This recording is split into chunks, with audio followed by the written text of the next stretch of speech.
In the mid-1980s, Queen weren't just successful, they were untouchable. They had conquered the charts, rewritten the rules of rock, and sold out stadiums across the globe. Bohemian Rhapsody, another one, bites the dust. Radio Gaga, the hits just kept coming.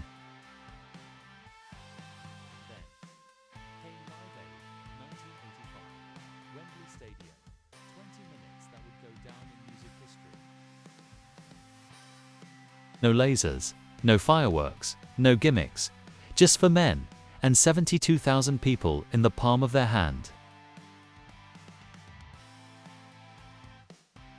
Queen weren't just back, they were immortal. That one performance reminded the world who ruled the stage. But even in their greatest moment, the clock was already ticking.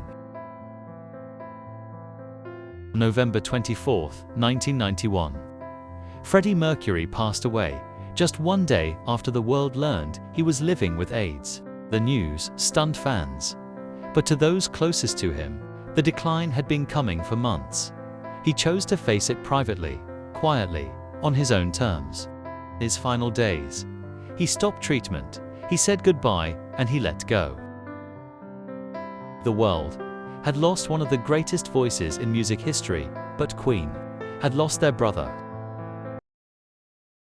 Just 5 months after Freddie's death, Queen returned to Wembley, not to headline, but to honor. On April 20, 1992, the Freddie Mercury tribute concert brought together the biggest names in rock: David Bowie, Elton John, George Michael, Metallica, Guns N' Roses. They came, not to replace Freddie, but to celebrate him. One by one, they performed Queen's greatest hits, with Brian, Roger, and John backing them. It wasn't just a concert. It was a global farewell, a night of love, loss, and thunderous applause. It was the moment Queen transformed. From a band in mourning, to a legacy in motion.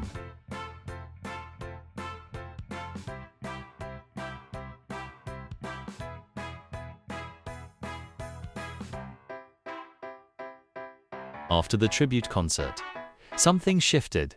The fire was still there, but the heart had changed. John Deacon, Queen's bassist and emotional anchor, began to withdraw. He played a few final shows, then he vanished from the spotlight. Gave no dramatic farewell, no interviews, just one final performance in 1997. Retired quietly, out of grief, out of respect, or maybe because he simply couldn't imagine Queen without Freddie. 2002, Queen returned, not to the stage, but to the theatre.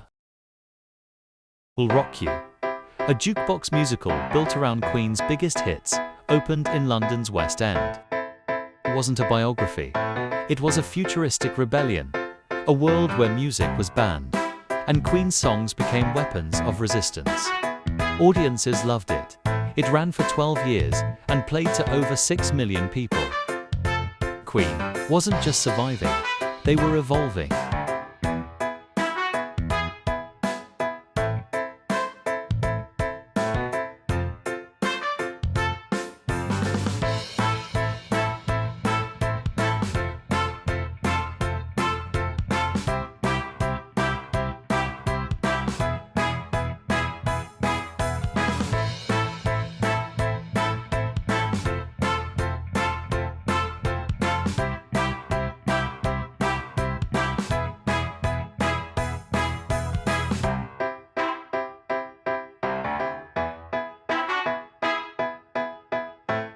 In 2004, Queen did the unthinkable.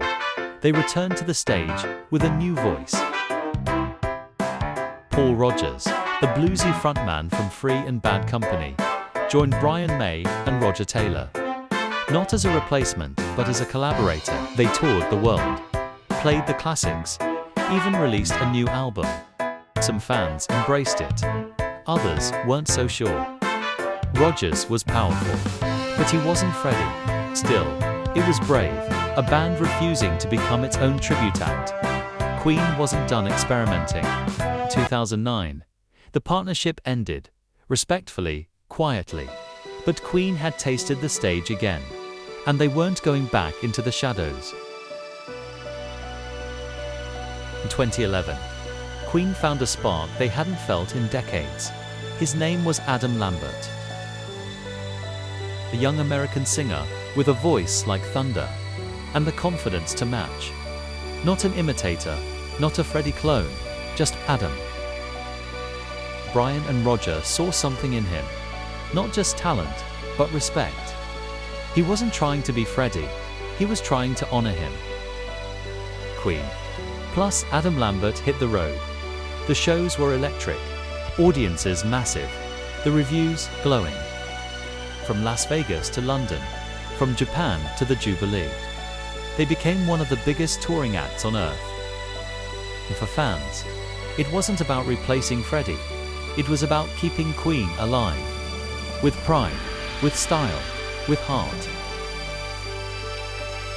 A band that should have ended in 1991 was still filling arenas in 2024. Still making noise, still rocking, still Queen. Now, for a whole new generation of fans. New fans, and old, who can once again hear Queen's music performed the way it's supposed to be. Live and loud, with all the extravagance you'd expect from a band of this stature.